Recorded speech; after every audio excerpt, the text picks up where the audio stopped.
that some have written,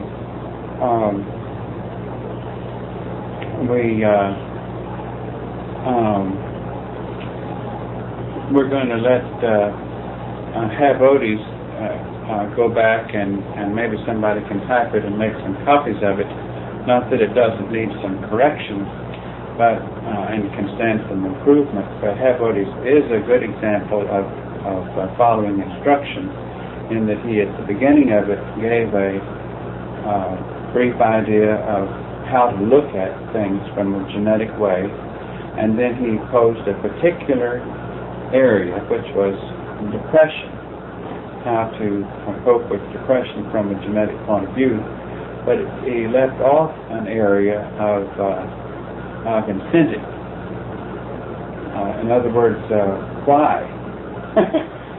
Why do you want to cope with depression? Why do you want to conquer it? In other words, at all of these segments, anytime somebody writes a segment, it should start off with a little, a few sentences or a paragraph or two, or maybe a page if it takes you that, to explain briefly, even though it be repetitious from one segment to the next, to explain how genetics relates to everything, your conduct and everything, and your ancestry as well as your programming in this lifetime. In other words, that can be said, and you can look at how Hap Odie did it, and in a sense how Annie Odie did it. We can maybe pass those around. But some of the ones we have received were extremely still spiritual. Yours was still religious oriented. You know, I wish you all would stop thinking that Jesus was a religious man. Jesus was not a religious man. Jesus was a member of the next level. He was a real individual. He was not a religious man. He would have been less than what he is had he been a religious man. So you need to make that correction in your brain. What has become something that we call religion, and based upon him, it was named religion as it looked back toward what he taught. But he knew the teachings that time, some of them, of the church and how the things went on in the temple. The churches couldn't stand him. They all thought he was blasphemous, that he wasn't a religious man. In a sense, he wasn't a religious man, even though he knew more about what they thought they knew about. But they knew it in religious terminology. So for you all to think still in your choice of words, to think in spiritual terms or religious terms is put down. You've got to come realistically to see in this as this is the reason the concept of genetics is so right, because it takes it completely out of religious context. You could think even like, let's say, that all of our segments together could be compiled in a book to say, you're going to blow it for the next generation more than a bomb could blow it for the next generation by your actions. In other words, how more could you blow it for the next generation than if you continue to put in your own genetic structure and pass it off to offspring and to people you talk to of total lack of restraint. What is the next generation going to be? That's why this one is so much worse than the previous one, because the trend has been less and less and less restraint, more and more and more indulgence. No respect for the law, no respect for anything, except if it feels good, do it. Even if it can destroy you in a moment, which I'm talking about the way some of the drug indulgences and all that. There's just a terrible trend toward world destruction, civilization destruction. And we're not talking about nuclear. We're talking about genetics. And what you're trying to do is write little segments that could give initiative or motivation, reason for turning that around. So you have to give a little explanation of how genetics relates. to your topic or to conduct in general. And then you take a particular topic. And then you stimulate, hopefully, a desire in the reader to see reason for improving their own conduct in that area genetically. But you've got to remember that drugs, sex, and alcohol and smoking and all that isn't the cause of this world to be as bad as it is. It's usually people's conduct and action. And getting back to Annie Otis in particular, she gave all those things that people need to overcome, but actually that is it. People do these things because they're not happy. If they were happy, they wouldn't have to have all of these crutches. So what you want to do is go beneath what the little habits are of the human and try to get into the inside of them so that they will find more happiness within themselves. In other words, find themselves in a higher vibration, if you all can understand it, like their actions, attitudes toward people, rudeness to people. In other words, how can you avoid not being rude to somebody? And if someone is rude to you, how can you prevent it from affecting you? In other words, you're giving them a solution, and in the process you are reprogramming your genes. And the people that they come in, if they do correct their rudeness, for example, since Steve mentioned rudeness, then they affect the genes of everyone they come in contact with who recognizes how unrude they are. If it registers on, if I am a polite person and it registers on your brain that I am a polite person, you have accepted an influence of change genetically. Now you can then do something about it and strive yourself to be more polite and less rude. Do you see what I'm saying? And if you really build it in that direction, then if you were a human and had an offspring, they would have a better beginning. Now it's true that they don't put those characteristics of the genes into action until they're first exposed with an opportunity to put them into action. They have to, it's when they are exposed to an opportunity to put those characteristics in action that it occurs. Like if there's a genetic weakness to alcoholism or something, that isn't shown until they're faced with their first opportunity to let that weakness develop. And it's usually something that causes it, like an unhappiness or something that's happening in the environment around them to make them turn to the alcohol. Right? Yes. And this is what you want to get to the root of. You've given up sex, given up smoking, given up alcohol. This is going to say anything to us. Well, I don't feel, less you do, that there's harm in approaching it from. They've joined the bandwagon of just being so into the senses. In other words, so physical. Anything I can do that is more and more physical. In other words, they've been taught and programmed that that's where I'll find my pleasures. That's true. And I don't think they always, maybe I'm wrong, I don't think they always go to it just because they're unhappy. I think that's when they oftentimes, or maybe most times, go to it when they're unhappy. But I think sometimes they go to it because they've been so programmed to believe that that's what you're supposed to go to find your pleasures. I guess I didn't say what I was thinking. Of course, they don't go to sex because they're unhappy. That's right. And they don't smoke because they're unhappy. But what I was trying to say was, don't tell them that they have to give up all those things, because as though you are on a bandwagon to cleanse them. In other words, they can cleanse themselves of alcohol and no smoking and give up sex and all that, but that won't make them any better.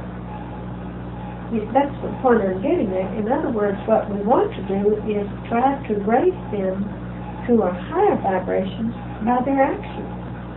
And these little habits that they pick up are just little segments of their life, little branches, like in the tunnel system. You know, it's a part of their life.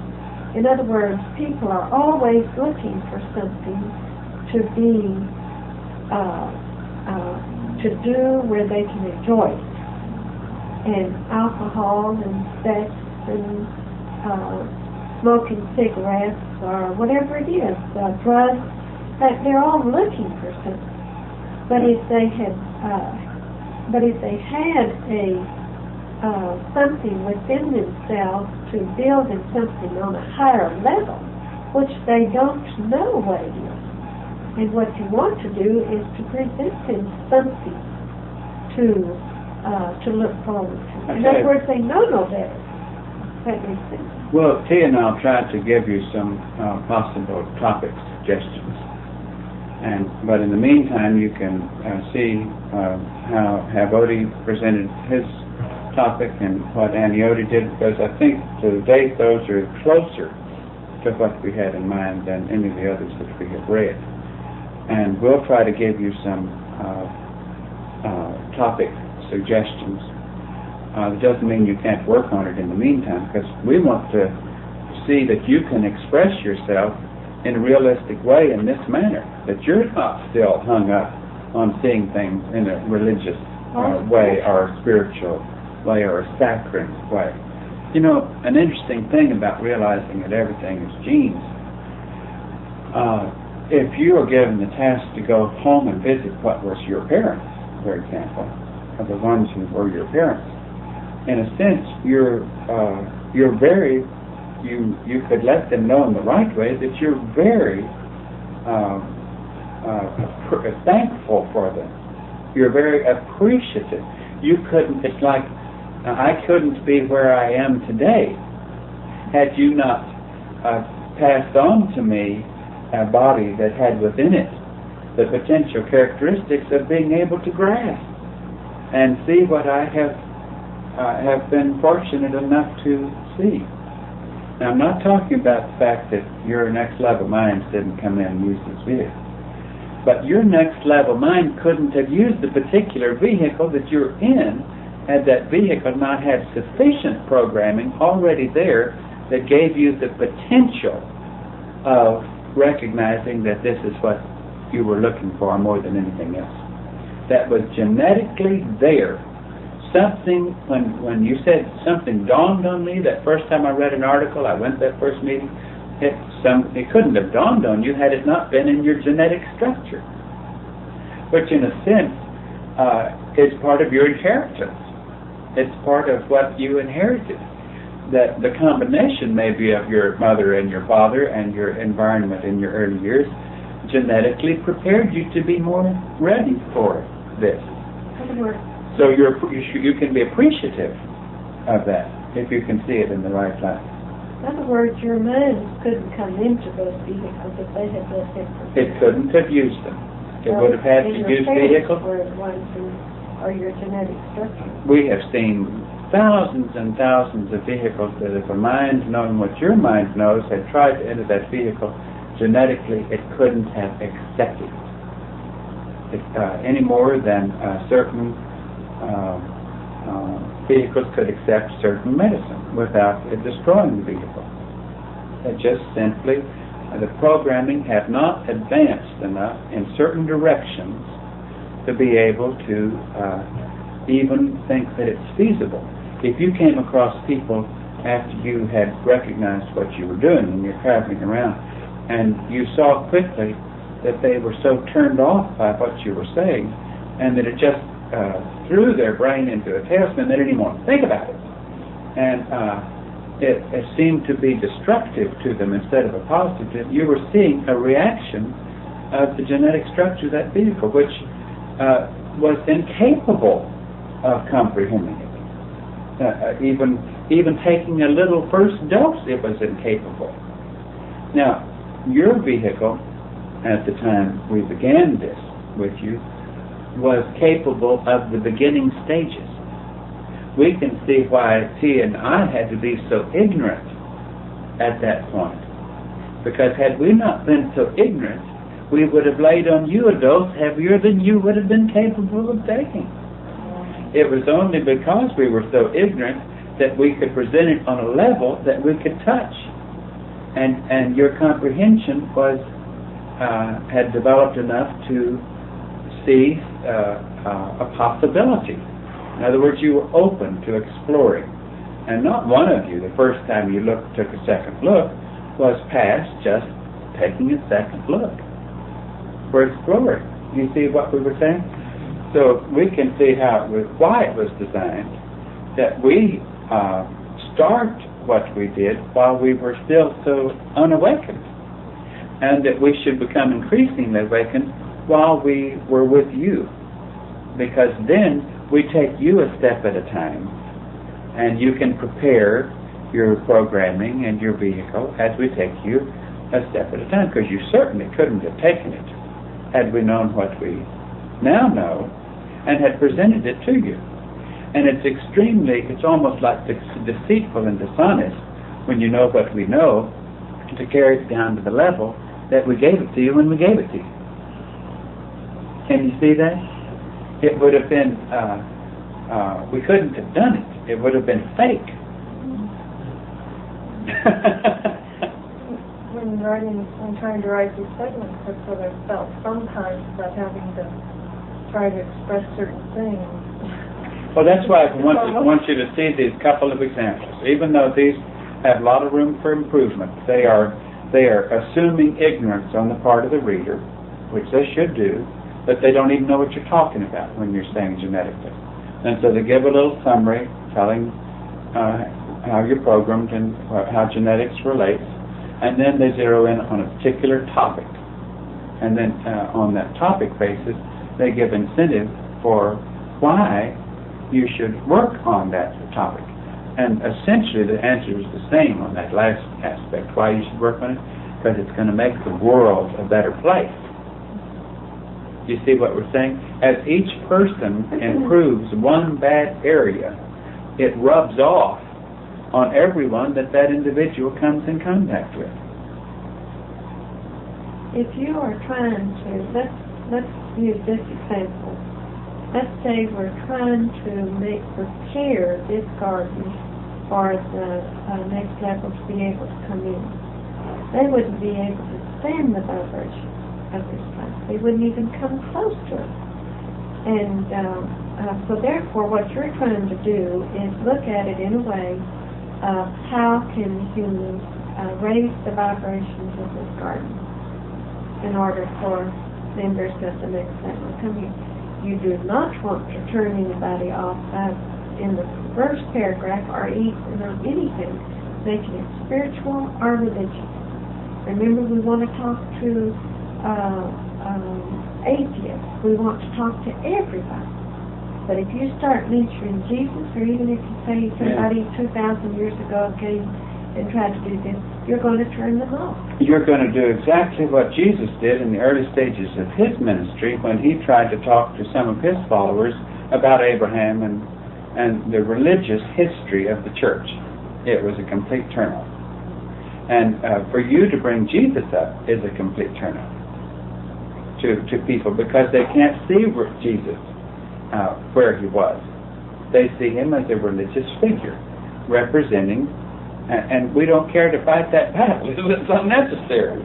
You don't need to do it.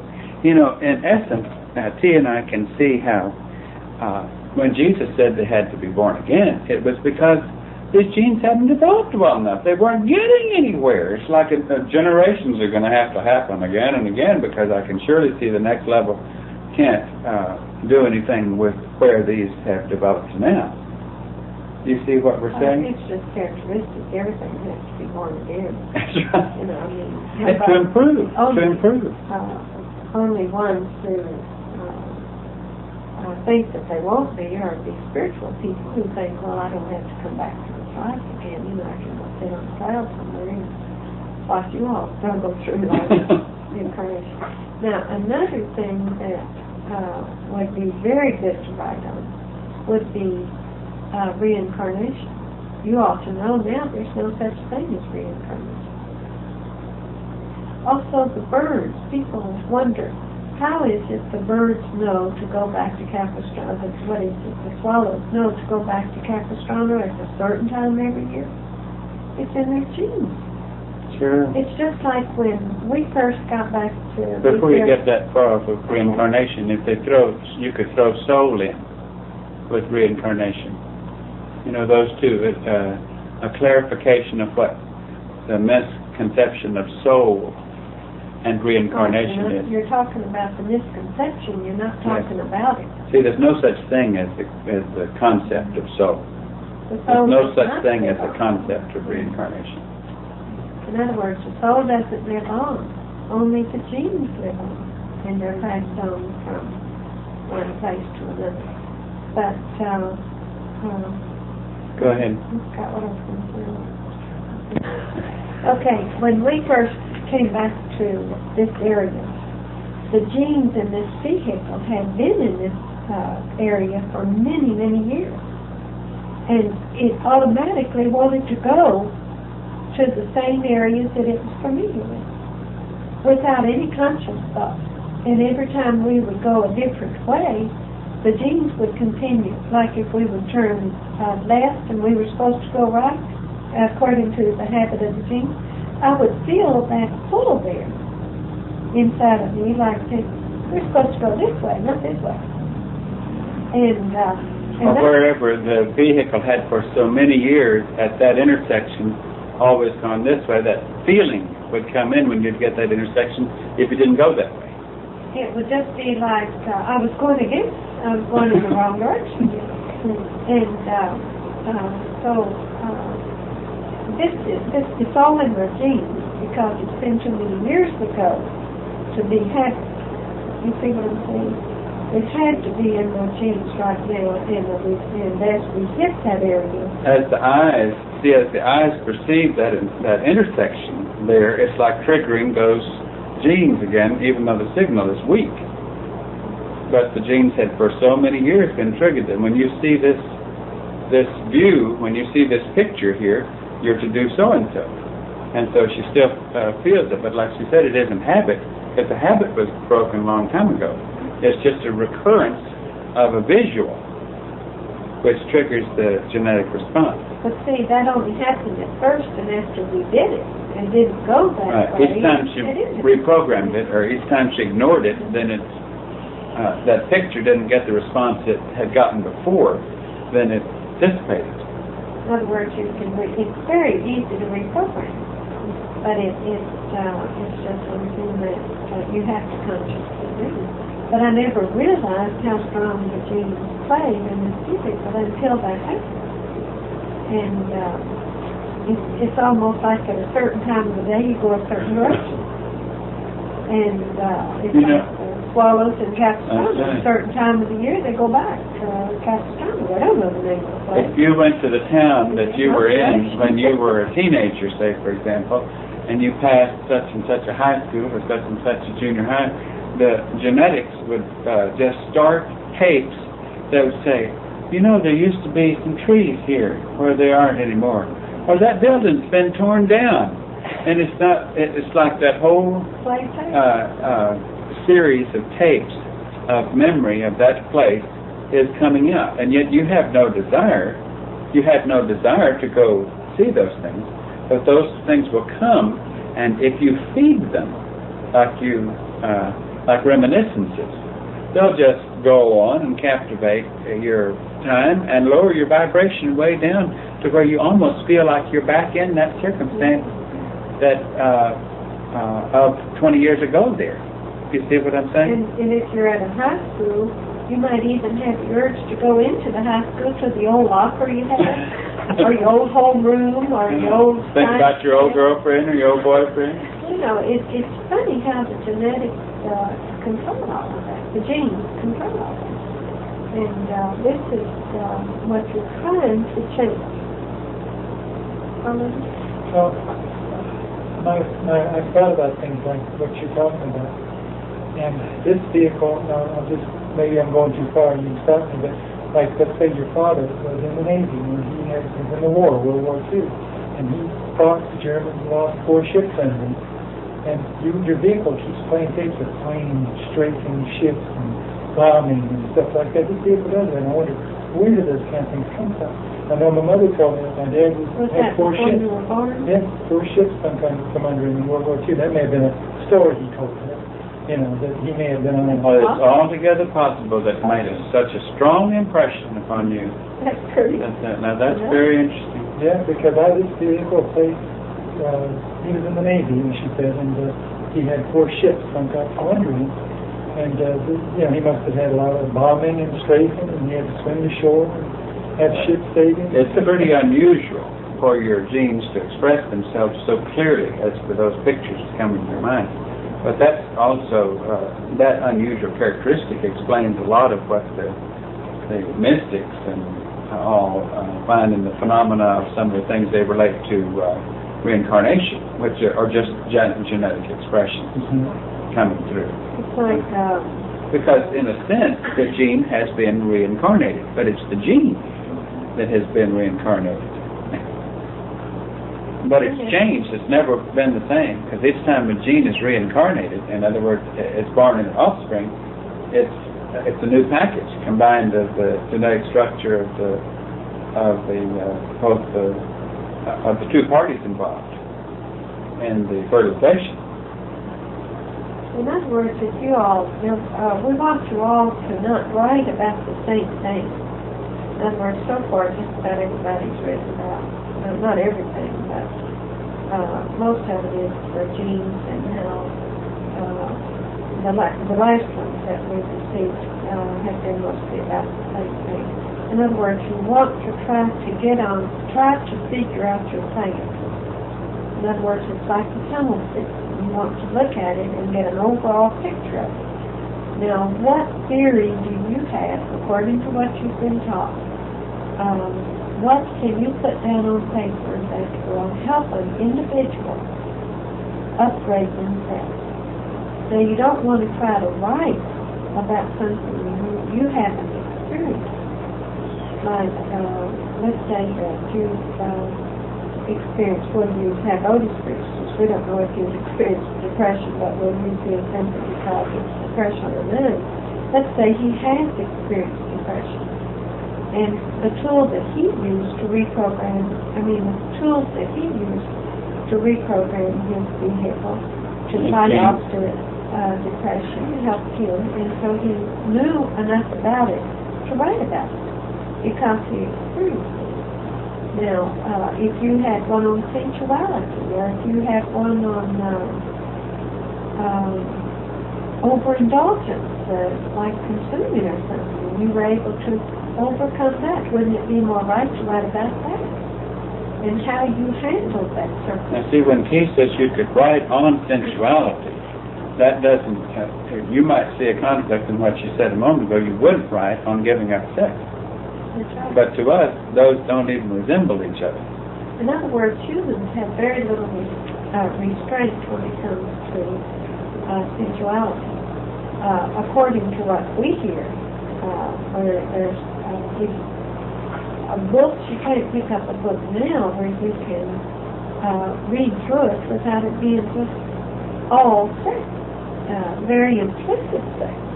I don't know how many books I've read, so thinking that this book might be one that can be given to you where you could read it where it wouldn't affect you in any way. And very few have come out of the amount of books that I have read. The present trend of sensuality, like Steve's talking about, the next generation, like let's take people that get married now. Let's say a man and a woman get married who have been divorced, maybe a time or two, and in between those divorce periods, they experienced a lot of what do you call it? What's the word for playing around? Promiscuity. Let's say that they played around a lot in between those divorces and getting remarried. All that time they were playing around a lot and sleeping around a lot. they were programming their genes more and more in that direction. So that when they finally decided to get married again, those genes still won't play around. And even though they might be embarrassed about how much they've played around, the gall that they have to go and have an offspring that they have programmed to be even more of an alley cat than they were. Now that's what you're right about. Do you see what I'm saying? You see? And yet they're going to be so shocked and amazed when that child all it wants to do is sleep around. Well, And yet it's their product. They put those genes in there. They saw to it that those genes were so developed in that area of having so much desire for promiscuity. They took what they received, passed down over several generations as the world became more and more less uninhibited and sensual experiences. They put that in a package and added to it by their own promiscuity, their own lack of restraint, so that their offspring has an extremely difficult genetic package to handle, because he's going to be so prone to be even more that way, particularly if both of the parents had those same characteristics. In other words, you want to get them back to when to not have sex being the main thing in their lives. In other words, it used to be to have children, and that was it. But now it's become the most it's the biggest play period part of a person's life.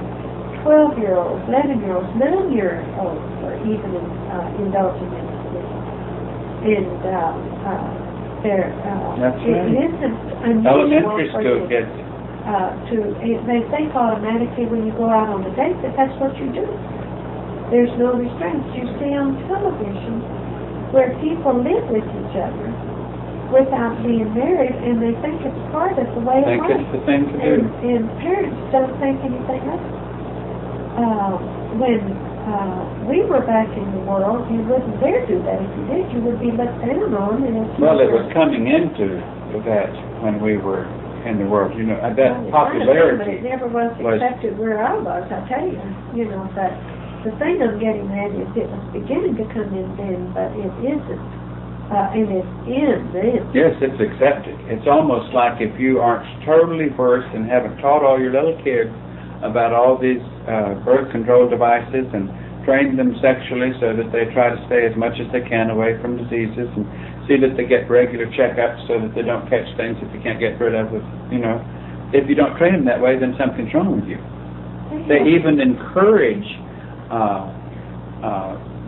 people in relationships, married or not, on television shows, to go buy the most risque night clothing and undergarments that you can find in order to make their lives more exciting sensually. I mean, they encourage it like a church would preach a sermon. They say, you know, bring more vitality into your marriage or into your relationship. Bring more eroticism in. As if eroticism is a thing that you need more of. In other words, they're thinking down instead of thinking up. And think of what next generation is going to be if this trend continues to develop at the rate that it's developing now. It's got to be stopped. Now, you don't tell them they have to give it up. What you want to do is give them a solution. If you tell them they have to give it up, you sound like a religious preacher who's a Puritan saying you're the devil, you know. You've got to say to them, their thinking has to be on a higher level. In other words, they've got to realize that sex is, that kind of animal sex is for the animals. Humans are supposed to be a more refined animal. Well, they've got to think of the ramifications, too. Do you know what we mean by that? They've got to think of the end result of what is happening. The influence that they are on their friends. The influence that they would pass on if they had offspring. And the direction that it's taking if they continue in the direction that they're going. Also, think about when they do an action, think about what it will do to their genes, so to speak, or the future generation. Like a criminal, for instance, if he is if he's going and he plans to rob a store, and in other words, he shouldn't do what his vehicle felt like what he ought to do for the circumstance. Let's say he has no money, has a family to feed, and he has no other choice but to go rob a store. I wouldn't rob a store if I didn't have something to eat. It would never enter my mind to rob a store. I might go and ask somebody to give me a piece of bread, or what can I do to get a piece of bread because I have to go feed my family or something. But it would never dawn on me to go rob somebody or to murder somebody to get some money out of their jail. And so it's in their genes, so therefore the reason it's coming out is because it's in their genes. So what they have to do excuse me, is learn not to respond to those kinds of genes. You have to turn the genes around. They have to turn it around. And this is what we want you to put on paper. Ideas like that, so we can upgrade this. We heard... you could even, if T agrees, you can, instead of thinking vehicles, or vehicle, you could think genes. You know, like my vehicle, how you say my vehicle all the time, you could say just as appropriately my genes. Because it's your genes that responds the way you've been labeling previously vehicle. And you could use the term genes in talking to humans through segments in a way that they could accept that kind of lingo where they couldn't accept vehicle. Because they accept, if you're going to talk about vehicle, you talk about body. And yet they see body in such a picture that you can't really talk about body that way because they picture it differently. But genes, I think, at this point, if he agrees, could apply to any place that you have previously applied the word vehicle. That's right. Because these are responses of the genes. The responses of your genes. Like if you have a bad attitude towards something, it isn't your vehicle, is it? It's your genes. It's in your genes. And so I think you have a lot of more information on how to write something. Another thing, when this vehicle was in jail, it ran across, it was in the female side, of course, and there were a lot of, we got into a discussion one time about free will. And one girl said, you don't have free will. I've mentioned this to you before. You don't have free will. And I said, oh, yes, you do.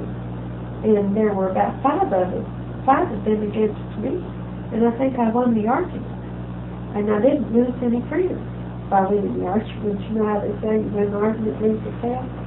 But the point I'm getting at is they felt like any time somebody came and asked them to do something, like let's go rob the store, that they didn't have the free will because that person was, they felt afraid to not go with that person, or they felt like to be in, I'll go with that person. You see what I'm saying? But they still had the free will to not do it. If they hadn't given the picture to that individual that they would even be willing to do that, they would never have asked them to do it. You see, nobody ever came to me and asked me if I wanted to go rob a store with them, or to go beat up somebody, or to stick up someplace. And I don't think anybody has ever asked you all to do it. So why have they not asked you? Because you don't paint a picture in that direction. You aren't that kind of person. So the thing you want to do is let them know that in order to avoid having these things happen, then you don't get into it, or you don't make them think that you're a part of it. Did I say what I was thinking? Kathy, understand? Can I say? Yeah. In other words, if you live in the slums, for instance, where a lot of people are around you who are without them, and they still have the same desires inside of them, and say the same genes inside of them that their parents had. And their parents probably thought, I wish that I could give them more. You know, I wish I could give them better food on the table. I wish I could give them a better home. Well, they're passing those desires on to their offspring. And if their offsprings are stuck in that slum, then they're going to become frustrated as those genes begin to surface when they have no food on the table, maybe bread and beans or something. Then they're going to say, I wish I had better food. I wish we had something more. So they feel like the only solution to that would be to go out and steal it, or to take a job. But if their parents didn't have a job, if they were on welfare, then the only thing that they might have known to do would be to ask somebody for it, give it to them, and if they aren't trained to do something, then the only thing they know how to do would be to go steal it. But what they need to know is that they can start changing that program and try to get basically into something like some individuals do get out of the slum. Some of them do go to school and get a trade of some sort. Some do move out even if they live in the lowest form of life in a nicer area. The cheapest room, but at least it's out of that area. They are over there building their genes and trying to better themselves and getting away from the influence of the ones around them. That where let's say their parents have lived and the environment brings out the genes in that individual. In other words, it's stopping the programming and beginning a new programming in the most right way, on a higher level, so to speak. Gives you a better chance for a fresh start. Yeah. A funny thing is that like a parent can have experienced many terrible things, and therefore it was in his genes, and he sees his offspring coming, and he tries so hard to tell them not to do the things that he did. But it was also in the parent's genes to not do as his parents told him. And it's also in his offspring's genes to not do as his parents told him. So telling someone not to do things because of where it led you never works. You have to teach them, or you have to show them, or they have to be exposed to really seeing where that bad action would lead, if you expect to change them without their having to go through the experience themselves. Did you follow that? In other words, the father can say to the son, I did all these awful things, and don't you do them. And he says, now you better not do this, and you better not do this. He realizes that it was in his genes, but also it was in the father's genes not to do what his father told him, as it's in the son's genes not to do what his father has told him. So that's wasted effort to say, don't you do these things. I want you to be a good boy, not one like me. The only thing that could have made an impression upon that child is if he had actually shown him the end result. If you do this, you're going to see that man?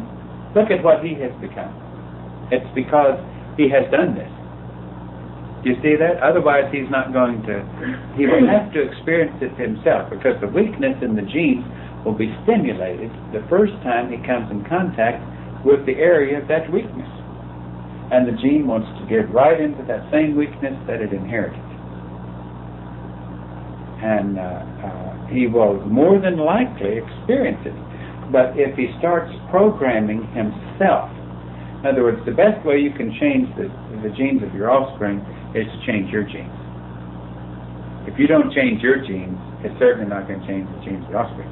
And the best way to change the genes of those around you is to change your genes, because it's your example that begins to register on them that you're something different. But if it registers on them as something righteous, or self-righteous, or pious, or it can be as big a turnoff and even run them in the other direction. It has to be something they like. It has to be something that they can see the value of, that they can recognize the value of. Goodness, there was something else I wanted to say. This is a good day for losing it. Well, I lost it. Anything else? I think we have to know where y'all read your mind was book.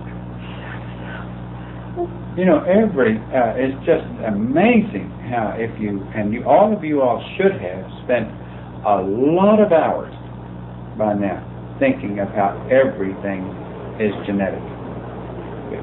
How influence is genetic.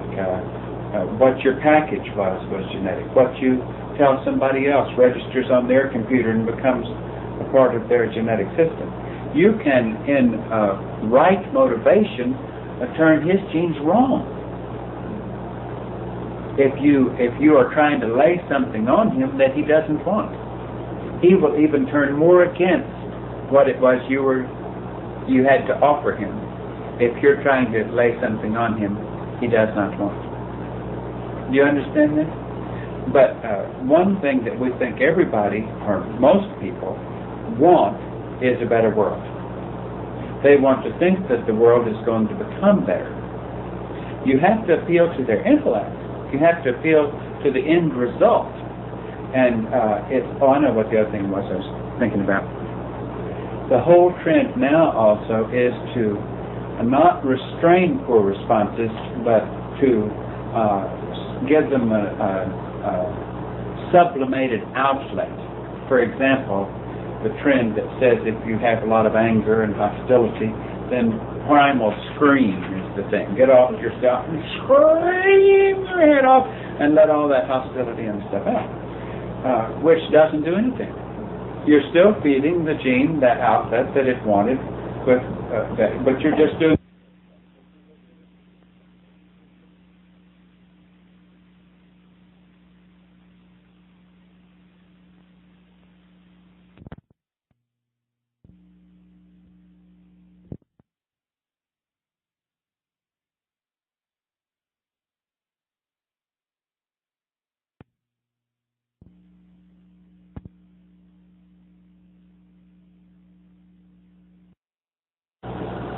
And how you will influence others, and how you're merely giving in to the weakness of your genetic structure at that point.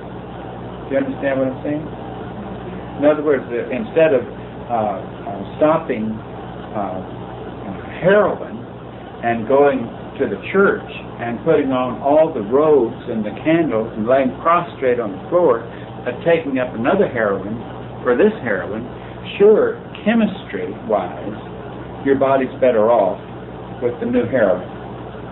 Psychologically, you really haven't changed. You're totally dependent upon a total fantasy in order to find some satisfactory world. Do you follow that?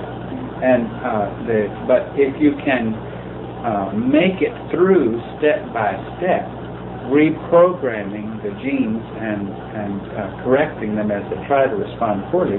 But that happens, like T and I have been trying to say, the most easy way to have that happen is to see the value of it, the end result of that restraint. If you can't see the value of it, you're just wasting your breath. If you're trying to talk somebody into something, he doesn't really see the value of it, and you're trying to tell him to see the value of it, he's not going to see the value of it. You've got to hit some strain in there that he recognizes it's something he wants to do. Are we also talking about offering the idea that they have alternate choices to what they think that they are stuck with? Well, sure.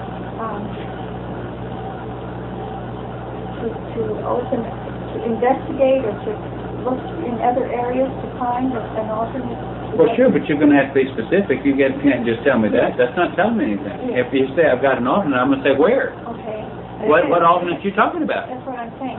We would go ahead and You offer have to. alternate You have to. ideas. Otherwise, if you say there are all kinds of alternatives, you don't have to do that. You can do all kinds of other things. What? You're going to have to tell them what they are. Let's use somebody going and sitting down at the dinner table and having bread and beans for dinner. And what alternative can you give to them to be happy with bread and beans? In other words, what can you say to them help them to get by that moment, and I feel like they're tired of beans, tired of bread, and want to go out and get some steak or something. What can you tell them? How can you tell them to handle that circumstance? I guess I would have to say that I feel like there is something better that I can do to rid myself. I would know, how can they get through that moment without feeling with the pain? I'm not sure they understand exactly Okay. what you're saying. Back up a little bit. Okay. Here you go to the dinner table. Every night you have beans and bread. And you can only take it so much, until you just have it up to your neck. And so you look at your poor mama and your poor dad, and they can't do any better. And you can't get a job. And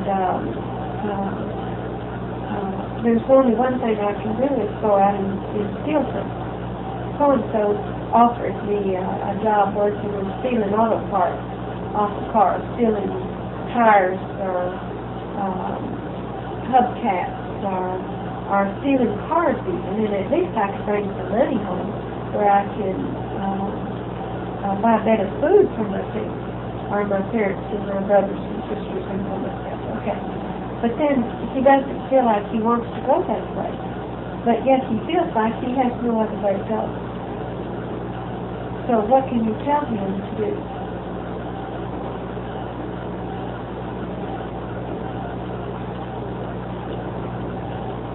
Okay, I'll answer that for you, okay? Since the tape will be running out in a minute. Just say, it's only for right now things are better. That you can't solve something by going out and doing something wrong. It doesn't make it right. So you're eating beans every day. But that realizing that you're tired of the beans means that you need a change. And so you need to figure out a strategy of some sort on how you can upgrade yourself. How can you get your family out of this circumstance? A lot of people have done it. In other words, that bread and beans hasn't done you any harm What harm for the did time it that do? you've had it. It hasn't done you any harm, and the fact that you're feeling now that you're a little tired of it, it's just you're trying to react to the stimulus of change.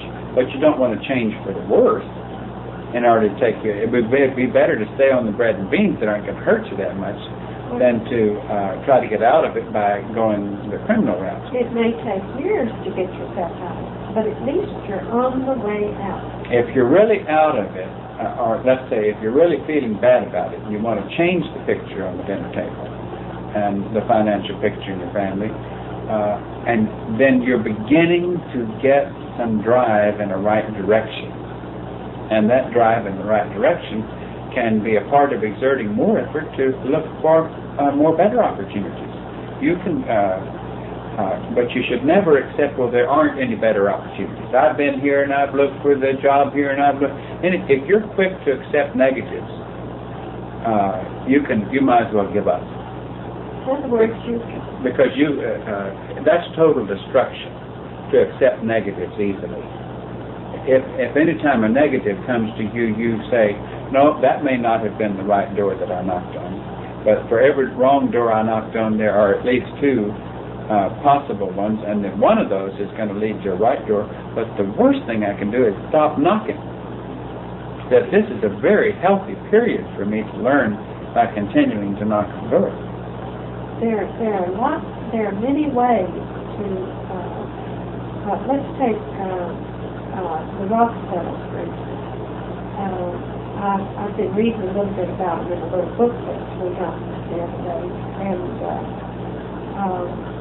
when they first started out, they didn't have any money, and they had nothing. In other words, this book started back at the beginning, and but they were not satisfied with their life with one Rockefeller. In other words, he wanted to improve, and he knew the only way to improve was to work and to save. And he did without, and saved every penny he had until he got enough money to invest that money into something. And it was just a few $100s. Now, let's take somebody in the front. They're in a circumstance where they can't find a job. But a person always has some talent inside of them.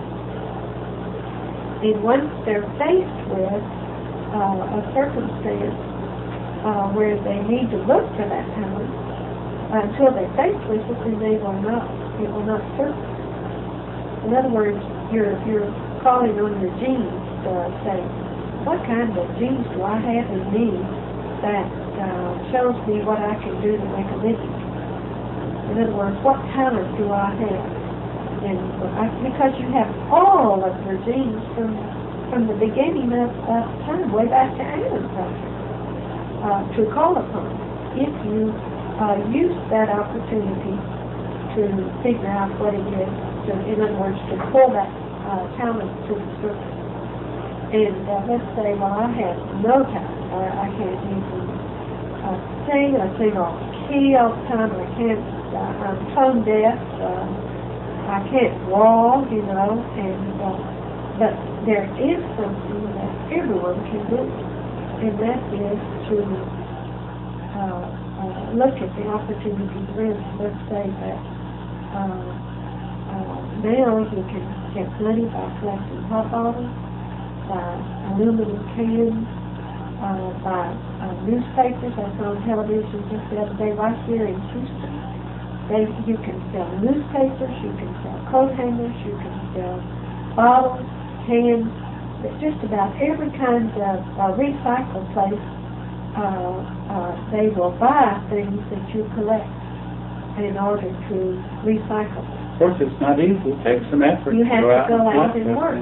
But y'all remember way back when I told you about this man who needed $2, and he asked, in his morning prayer, he asked that he find a place to get $2.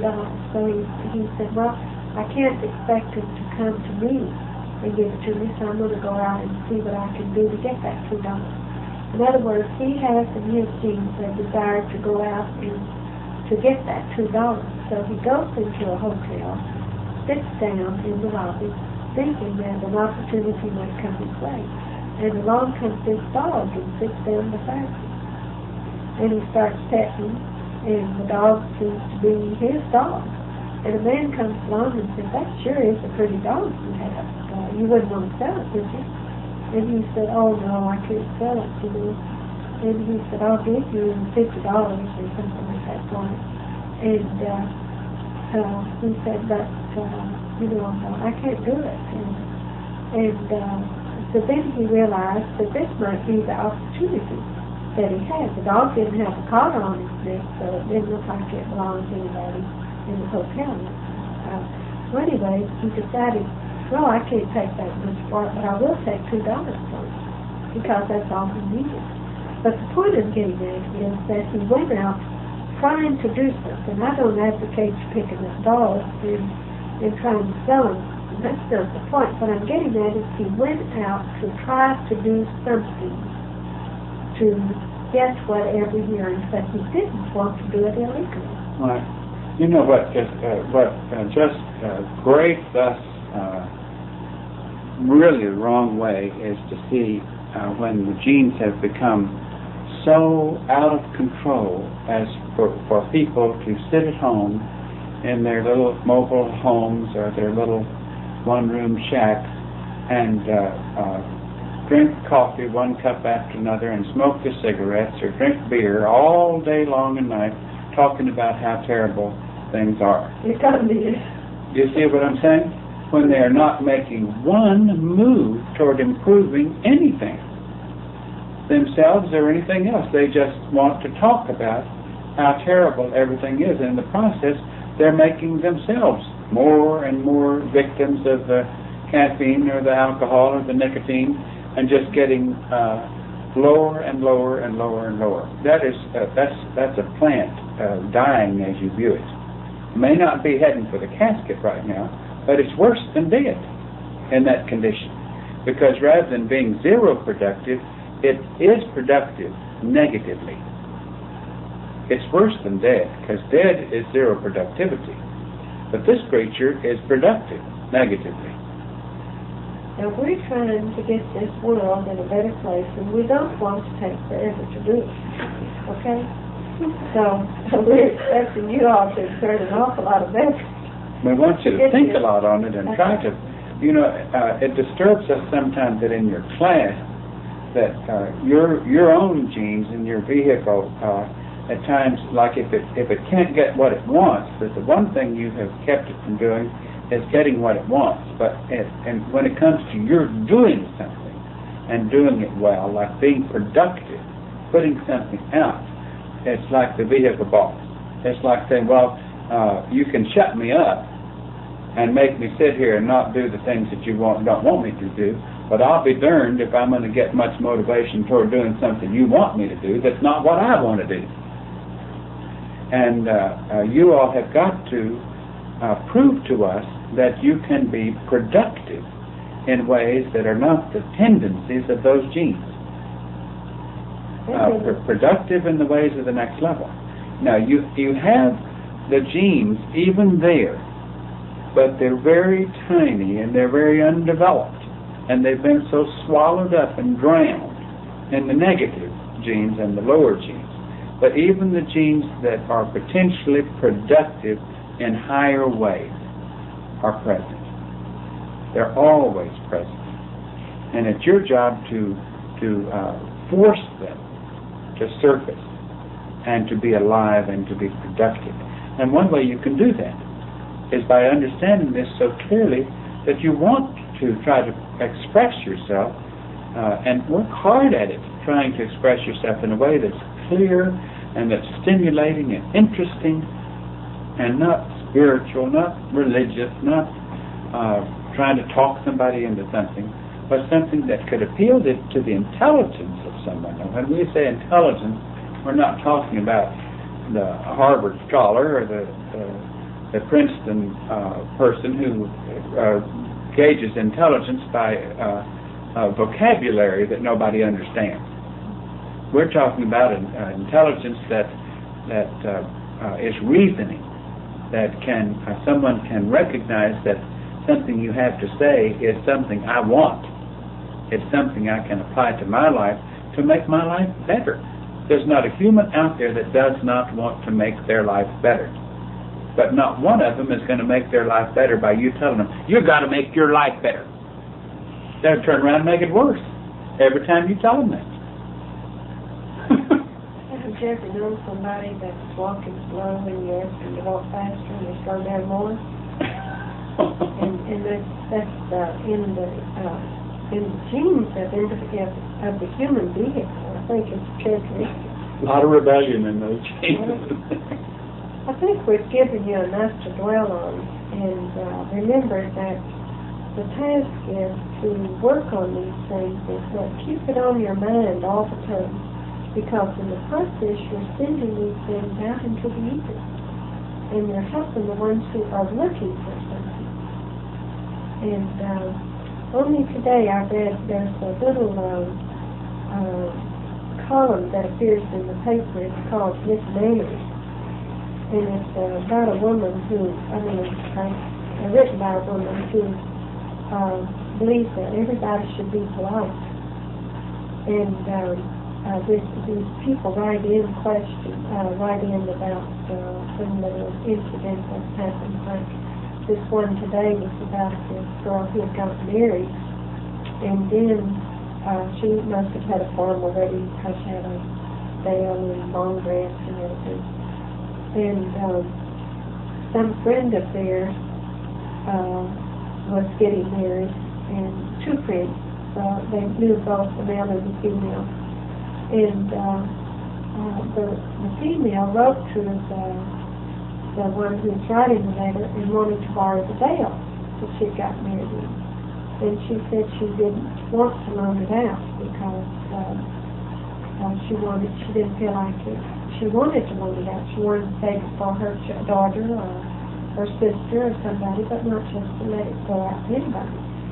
And so that didn't satisfy the girl. She wrote back and wanted to borrow the clip that she wore under the dress. And so they were two different sizes. In other words, the slip was in a larger size, so that this was a smaller size had to alter the slip. So there wasn't any way that she could borrow it without altering it. So she wrote and said, well, I don't know, the sizes don't seem to be right for you. But she didn't say no, she didn't want to alter it. So then they wrote a letter saying, I want you to send that slip and I'm expecting it in the mail any time now. And so she didn't know how to get out of that. So she wrote this lady, Miss Letters, to ask her how to handle it. Well, the thing that is, Miss Letters said, well, all you need to do is to just correct and say, I'm sorry, but I don't think you want to loan out with me. But in the meantime, at the end of the letter, the girl wrote, should I just tell them that, be rude and tell them not to write to me anymore, and in sending the wedding invitation, they wrote on it, don't come unless you send the things that I want to borrow or something. And she said, should I write a note and be rude back to her as they were rude to me? And Miss Leonard said, I was with you all the way until you got down to the end of it. She said, I don't believe that rudeness is for someone being rude calls for you being rude in return. Now, this is coming out with this one little article. In other words, she's only making a small dent, because 9 times out of 10 people probably won't read that etiquette type thing, because it's mostly based on manners. And people usually aren't interested in that. But the point I'm getting at is she preaches about not being rude to people. And just because somebody is rude to you, it's no reason for you to be rude to them. And always answer them in the nice way and not in an ugly way. And be direct but not rude. So, but if you all can put all those thoughts into the air about this, think how much good it will do. Now, it doesn't mean we want you to sit in meditation and send these thoughts out. By your thinking these things, by your putting it down on paper, by your trying to figure out every little angle that would be helpful. Don't talk general. Be direct and give them an outlet. Don't write about something they already know about that.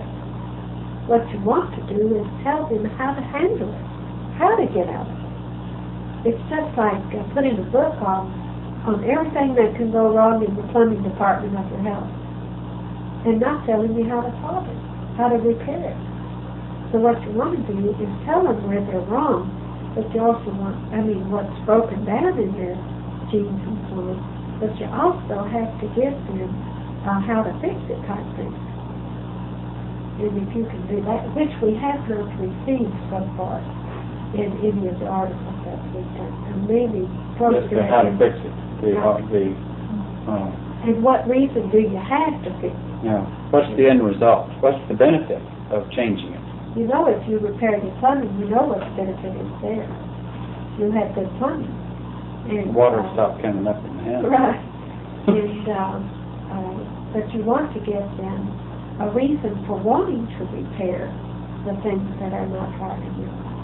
Yeah, that's the desired outcome. We'll stop, but the part of the scientific world that is tuned in to genetics and genetic engineering and artificial insemination and things, they are really choosing to be very in tune with information that the next level is sending toward advancement. That's why we don't understand why people, in the name of religion, turn against advanced things. Because they say, well, God made us this way, so I can heal myself instead of going to a physician. where God gave the physician the information on how to heal you, and yet you turn your back on God in a sense if you don't make an attempt to find out whether or not that individual can actually be the instrument of changing your life. So there's a lot of lessons that we've passed on to you all today, and well, I guess that's it. Bye-bye.